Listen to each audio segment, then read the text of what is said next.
Eu espero que esteja em tela. Está correto? Está correto. Obrigada.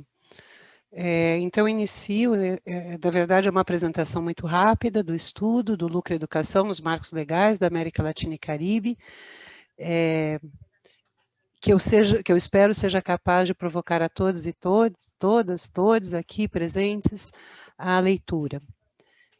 O estudo tem todo o trabalho de organização e do material belíssimamente bem produzido pela campanha, com o apoio da Oxfam. Iniciamos. Ele está organizado, além da sua apresentação, com marco teórico, metodológico, os nossos achados, lucro na educação e graus de permissão, notas finais produzidas no âmbito do estudo e recomendações da CLAD com vistas à incidência política, a partir dos resultados.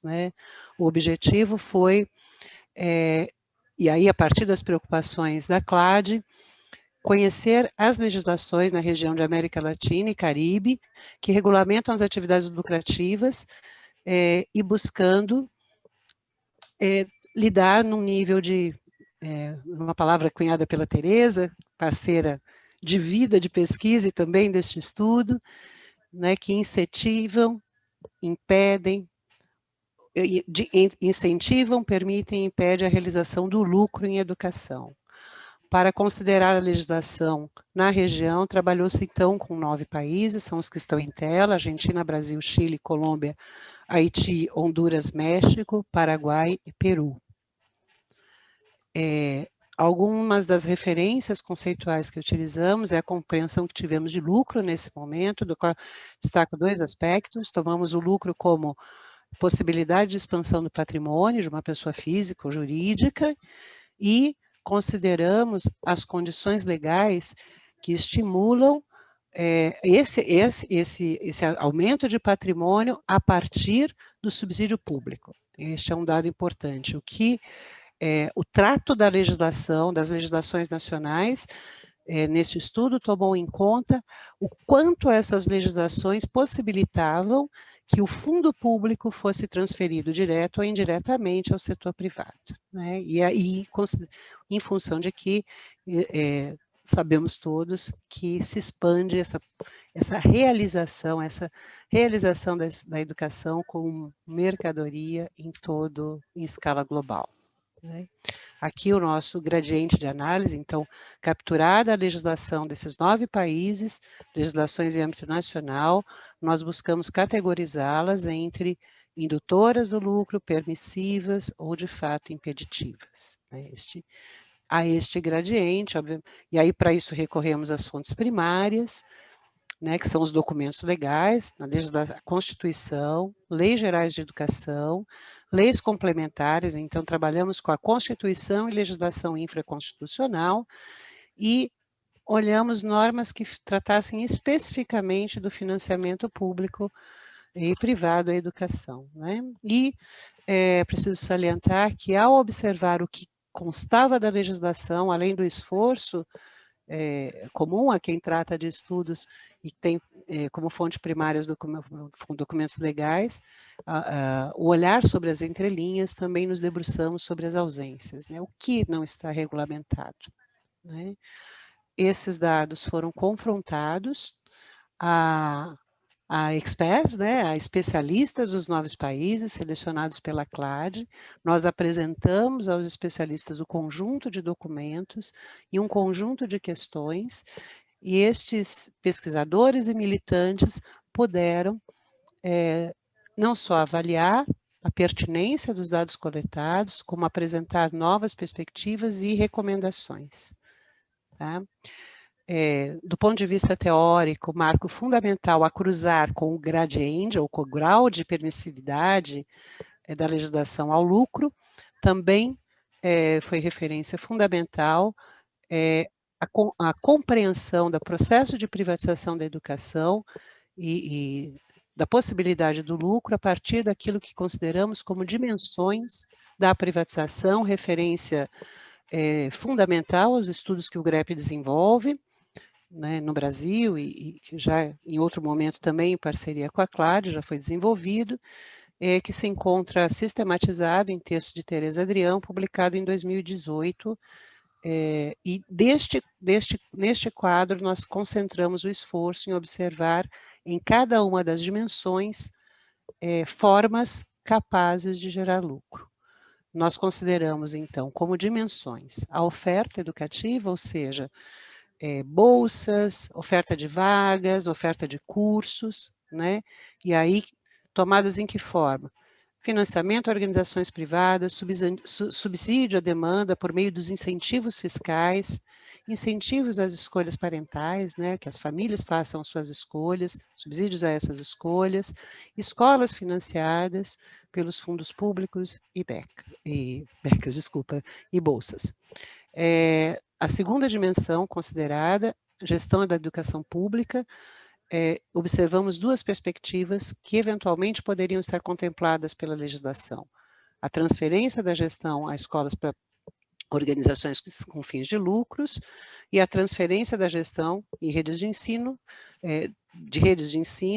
a organizações lucrativas. Finalmente, a terceira dimensão é aquela que se apresenta com mais evidência, com mais frequência na legislação, de alguma forma, e que o estudo agora apresentado por Tereza mostra que parece que é um grande achado, sobretudo agora no período da pandemia, se refere ao currículo, às atividades fins, às relações que se desenvolvem, a produção de insumos que subsidiariam as relações no processo de ensino.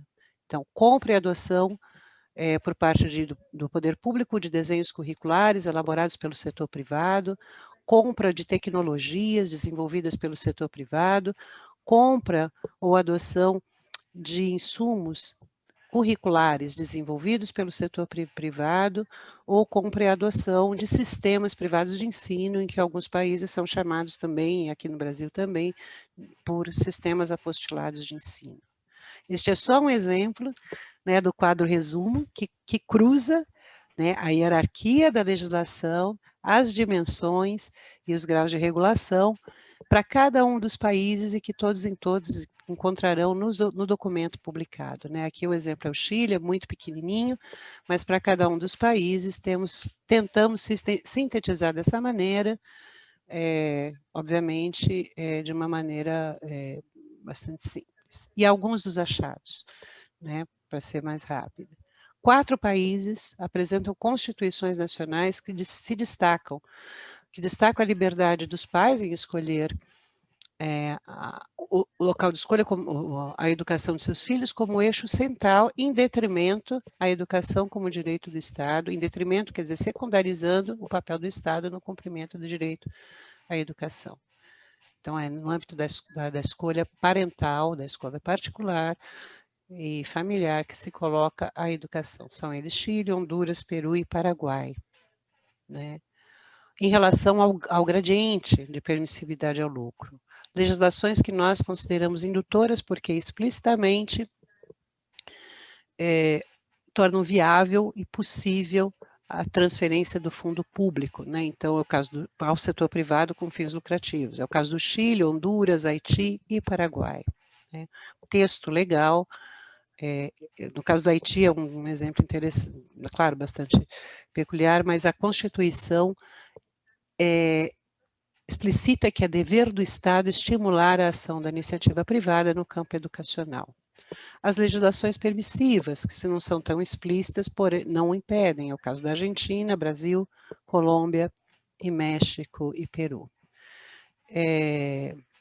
Um dado importante, nós não conseguimos localizar nesse conjunto de 9 países nenhuma legislação que de fato proibisse,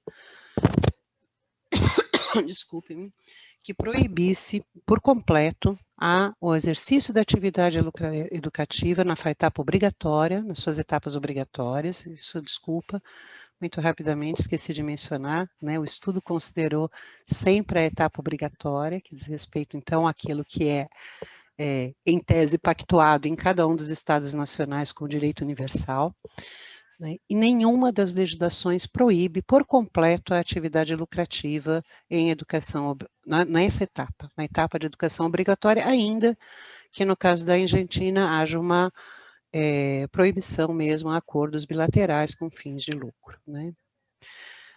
As formas por meio das quais o lucro se realiza. Selecionamos, então, as duas com maior prevalência. Transferência dos fundos para instituições privadas, direto ou indiretamente, né? Diretamente, quando o Estado transfere o recurso por meio de compra, por meio de acordos, enfim, em termos de concessão, coisas do tipo. Indiretamente, podemos mencionar como um exemplo quando há uma transferência a instituições sem fins lucrativos, mas elas não são, a elas não é vetado prover prover a educação que assumem com recurso a instituições de fato com fins lucrativos. Renúncia fiscal, o Estado abrir mão de tributos fundamentais para assegurar, para garantir, em muitos casos, a garantia dos serviços das políticas sociais em função da atividade privada no campo da educação e as isenções, os impostos, e isso tem diferentes formatos em diferentes países. As entrevistas apontaram possibilidades em seus países, estratégias, né, para que haja possibilidades de dificultamento da proibição dos lucros, ainda que a legislação seja não indutora, mas permissiva. Por exemplo, como já foi mencionado, a possibilidade de organizações sem fins lucrativos transferirem seus recursos públicos recebidos a instituições com fins lucrativos. Ao final, a partir dos dados e das recomendações feitas pelos especialistas, a síntese elaborada pela CLAD indica como recomendações à incidência política, a produção de maior volume de informações e de investigações, a difusão e disseminação dessas informações em campanhas, enfim, a confrontação política com vistas à mudança na legislação, de maneira a garantir a exclusividade do fundo público à escola pública estatal, né? Desculpe. E o trabalho se encerra, né, com esta observação da CLAD, que os resultados da investigação assinalam um longo caminho a percorrer, considerando a variedade de formas de lucro instaladas que através da educação. E há uma preocupação fundamental da CLAD em fortalecer a educação pública e gratuita e que os recursos públicos sejam, de fato, canalizados exclusivamente para as escolas públicas e gratuitas, né? Então, a incidência política recomendada passa por esses elementos. Eu encerro para que possamos ter o tempo de discussão e agradeço mais uma vez pela oportunidade.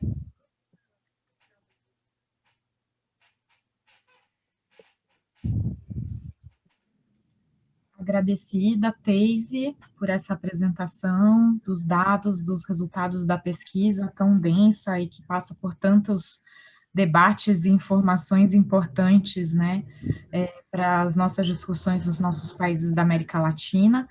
Sem delongas, eu vou passar para a Delfine e, ao final, fazemos um debate. Então, Delfine, por favor. Sí, ¿me puedes oír? Por favor, Delfine. Sí.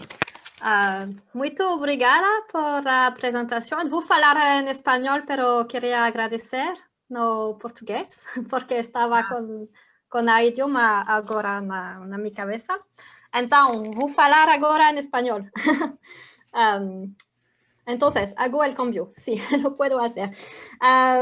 Muchísimas gracias para ofrecer la oportunidad también de compartir y para dar esta información tan importante.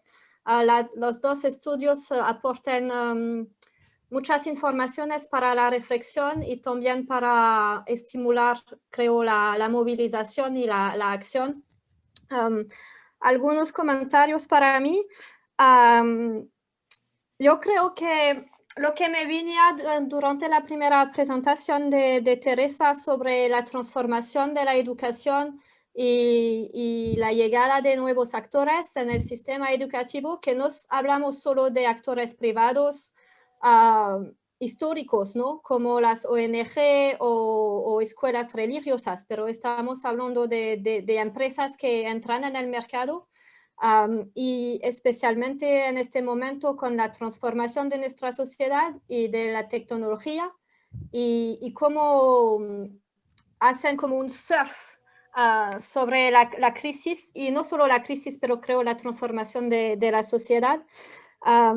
Y eso viene a preguntar también, pues uno es el papel de los actores privados, porque claro que el derecho internacional reconoce un papel a los actores privados para garantizar un espacio de libertad en la manera de transmitir la educación que es tan importante para los padres y las comunidades, pero no es lo que vemos en el momento, especialmente en este tiempo de crisis. Y eso viene a preguntar también, creo, el rol y el papel del Estado en la regulación y me falta esta palabra, en asegurar la educación para todos. No es solo de regular los actores privados, pero asegurar que van a garantizar una educación pública para todos. Y como yo creo que lo que estaba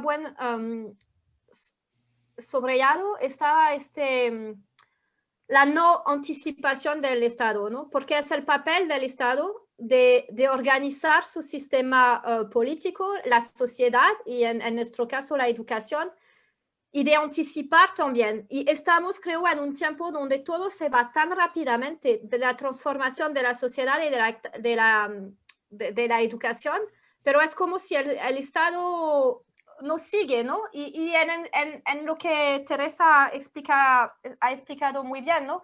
Que se abren a los actores privados que vienen con claro, ya están preparados con todos esos sistemas de comunicación y EdTech en aprendizaje digital y con mucho dinero. Hablamos de comunicación, de publicidad y entran en un mercado que cuestiona también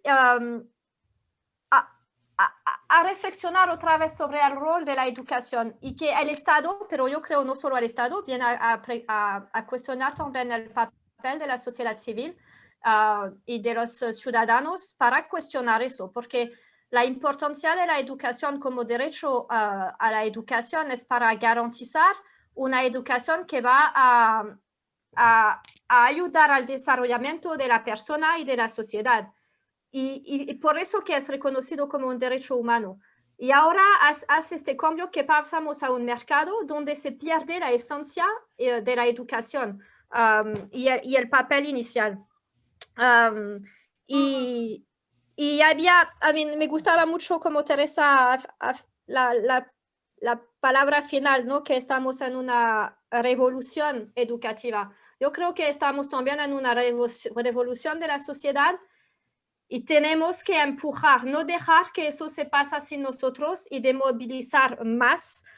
Yo quería subrayar que en el momento la UNESCO está haciendo una consulta sobre el futuro de la educación, preguntando a todos de compartir su opinión y yo da una llamada para compartir todo eso. Yo creo que si hay más voz, sería importante. Y porque también la manera donde vamos a pensar y desarrollar la educación en el futuro no se puede hacer sin la participación de todos los actores. Y en el momento lo que vemos y que fue subrayado es que en el momento son los actores privados, las empresas comerciales de tecnológica que están dictando la nueva política educativa. Eso no se puede. La educación es la educación de la sociedad y las nuevas políticas tienen que ser desarrolladas con la participación de todos. Y sobre algunos puntos sobre la presentación de tesis, de esta análisis que búsquedas que han hecho sobre legislación, sobre lucro, que ayuda mucho, creo, a reflexionar también y pensar más adelante lo que podemos hacer. Lo que quería compartir es que no es solo de tener ley y de regular, porque vemos que hay leyes que favorecen los actores privados o que no se están desarrollando y que permiten que se hace. Y entonces yo creo que no es solo de hablar de legislación, y yo soy una jurista, claro que mi trabajo es alrededor del cuadro normativo, pero lo que me llega en mi trabajo es el derecho a la educación, los derechos humanos y esta ley, supraley, que no es la ley del papel de un parlamento, pero la ley más allá, que hace qué mundo queremos crear y qué tipo de educación y sociedad queremos crear. Y yo creo que es importante siempre volver a bases, al principio del derecho humanos, pero no tampoco el derecho humanos en los tratados, pero la esencia de qué es la educación, por qué es tan importante y por qué tenemos que protegerla, y que claro que tiene que ser protegido en un momento en la ley, pero en un sentido que va en conjunto con la esencia de la educación. Y hay muchas cosas que reflexionar sobre el desarrollo de estas leyes, a tema también del currículum, de la tecnología, y cómo vamos a regular todo eso. Y es una cuestión de sociedad, no es solo una cuestión de leyes y de regulación, porque las leyes están en una reflexión de una sociedad, de una política y de una visión para el mundo. Yo creo que estaba muy interesante. Muchísimas gracias por todas estas cuestiones que han creado y que creo ayudan a reflexionar más, y yo creo que hay urgencia para movilizar sobre estos temas. Muchísimas gracias por darme oportunidad de compartir reflexiones sobre su trabajo. Siempre un placer. Gracias. Obrigada. Gracias, obrigada, Delfine. Temos um comentário aqui no chat da Yadira Rocha. Graças, obrigada por compartilhar os estudos, atualizar-nos sobre o estado atual das políticas públicas e mostrar os caminhos que continuam, e é preciso pensar em como incidir nesses processos com os instrumentos da virtualidade e da mobilização social, né? Então, a Delfine, aqui agora no comentário e também nas apresentações, foi trazida a questão, né, da virtualidade, desses grandes grupos globais, e também como podemos nós utilizar esses instrumentos para poder fazer incidência nesse debate. Penso que temos 1 ou 2 minutos para comentários da Teise. Tereza, por favor, rapidamente, porque já passamos do tempo, mas, por favor, peço que, então, tragam seus comentários. Podemos inverter agora a Teise e depois Tereza. Claro, obrigada. Obrigada, Tereza, pela apresentação do estudo, acho que coloca grandes questões. Obrigada, Delfine, pelas questões. O que eu penso é que, ouvindo a fala da Tereza sobre a expansão do mercado no contexto da pandemia, e pensando o quão a regulamentação na região da América Latina e Caribe é permissiva ao lucro, né, o quão esse território se tornou não um obstáculo, não um dificultador a que o mercado se expandisse, mas pelo mais um território fértil, né, da indução extrema, não temos proibição, mas a permissão, né, ou a permissividade mostra o terreno fértil que a América Latina e Caribe, em que a América Latina e Caribe se constituem para o desenvolvimento do mercado educacional, ou pela transformação da educação de direito humano, como destaca bastante bem, de forma muito importante, Delfine, como mercado. Em relação às observações de Delfine, eu quero dizer que concordo plenamente, Eu sei absolutamente que no contexto de uma sociedade capitalista, não se vai constituir um marco regulatório capaz de assegurar plenamente o direito humano à educação, porque estruturalmente vivemos sob a desigualdade. Todavia, eu entendo que uma das frentes de disputas fundamentais e que estica a corda, tensiona o capital, é disputar pelo direito no marco legal. Isso nos potencializa. E entendo que mais do que criar leis é preciso, e é tal como a Cláudia recomenda ao final do trabalho, temos uma mobilização permanente da sociedade civil em torno da expansão para, né? Quer dizer, são as utopias que não nos impedem de caminhar, né? É a nossa luta permanente para a constituição não só de uma educação mais justa, de qualidade, socialmente referenciada, mas para um outro mundo justo, né? E que possibilite, de fato, o pleno desenvolvimento da pessoa humana, como diz a Constituição brasileira, né? O princípio constitucional, pleno desenvolvimento da personalidade humana, qualificação para o exercício do trabalho e qualificação para a cidadania. Bom, numa sociedade desigual, estruturada sobre a desigualdade, em que o mercado assume a responsabilidade educativa, é inviável. Mas a nossa luta é a luta permanente. Eu encerro agradecendo mais uma vez e convidando a todos a ler o conjunto de estudos. Assim que os recebi, fiquei na madrugada lendo, porque realmente é uma grande contribuição para cada uma das lutas que travamos em nossos diferentes espaços. Graças. Obrigada. Teresa? Un placer participar de este bloque con Teise, Delfine, realmente muy de acuerdo con lo que dicen, pero además creo que como sociedad civil tenemos que estar alertas a que las demandas que se hacen ante los estados no sean respondidas mediante, en este contexto, mediante la empresa privada, ¿no? Nosotros en el estudio que hemos hecho hemos también realizado entrevistas a expertos, expertas, a quienes les agradecemos por su tiempo y compartir su sabiduría con nosotros. Y ahí, por ejemplo, nos contaban cómo se había hecho en algunos de los países una marcha, un paro, una demanda por mayor accesibilidad, y la respuesta del Estado fue lograr mayores acuerdos con las telefónicas, ¿no? Claramente, no tenemos que perder el eje de que nuestra demanda es por un Estado con respuestas soberanas, ¿no?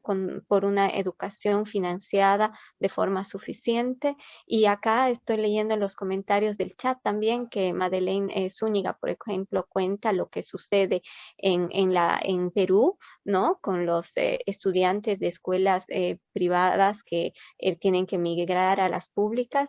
Eso también está en el estudio, pero además mostrando cómo el Estado se hace cargo de salvar estas inversiones privadas, estas escuelas privadas mediante subsidios o en los mismos estados pagando las pensiones o ofreciendo ciertas formas y facilidades.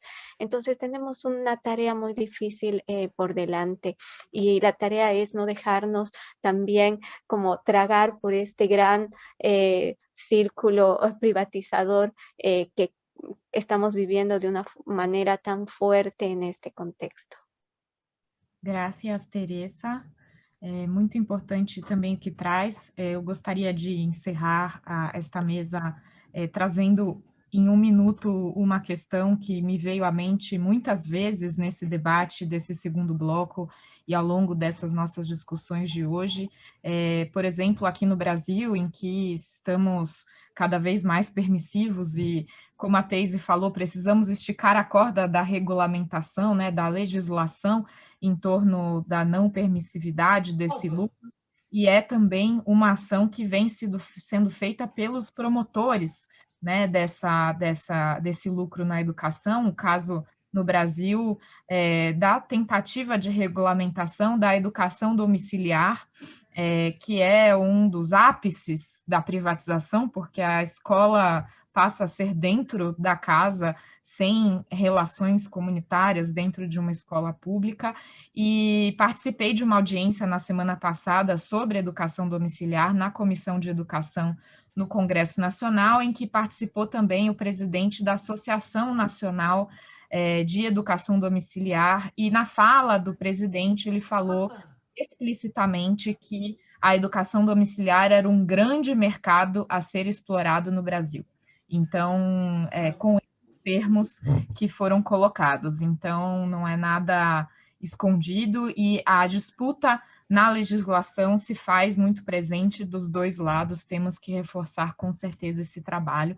Então, queria agradecer os estudos, as informações todas nos serão muito úteis, tanto aqui no Brasil como em toda a nossa América Latina, para que possamos trabalhar ainda mais nesse enfrentamento aos processos de privatização e colocar os atores da comunidade educacional nessa agenda com suas vozes, né? Como falamos no slogan da Semana de Ação Mundial, 1 bilhão de vozes para a educação, então trazemos aqui e continuaremos trazendo as vozes dos estudantes, dos educadores, das educadoras, defendendo a escola pública, defendendo esse direito à educação, que é o que nos faz aqui presentes hoje. Então, também gostaria de agradecer a Clade pelo convite de estar aqui nessa mediação. Foi um momento de muita troca, muito aprendizado. Tenho certeza que para todas as pessoas que nos assistiram hoje. Obrigada. Muy bien.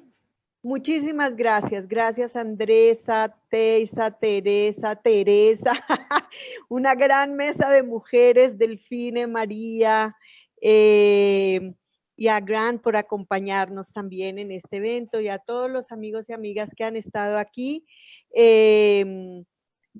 Solamente quiero dejarles un desafío. Yo creo que este gran esfuerzo que hacemos por levantar información, datos, reflexiones, análisis, publicaciones, tiene que ser complementado por un segundo esfuerzo en territorios de llevar los contenidos de manera más sencilla a nuestra gente, porque siento que hay una tarea que tenemos que emprender con mucha fuerza, y es, yo la llamo de construir el sentido común, las narrativas del sentido común, porque en el sentido común de nuestras poblaciones está la valorización de lo privado, de la educación privada, del lucro, del éxito, de la ganancia, de etcétera, etcétera, etcétera. Y ahí nosotros y nosotras que somos educadores y educadoras tenemos una tarea por hacer.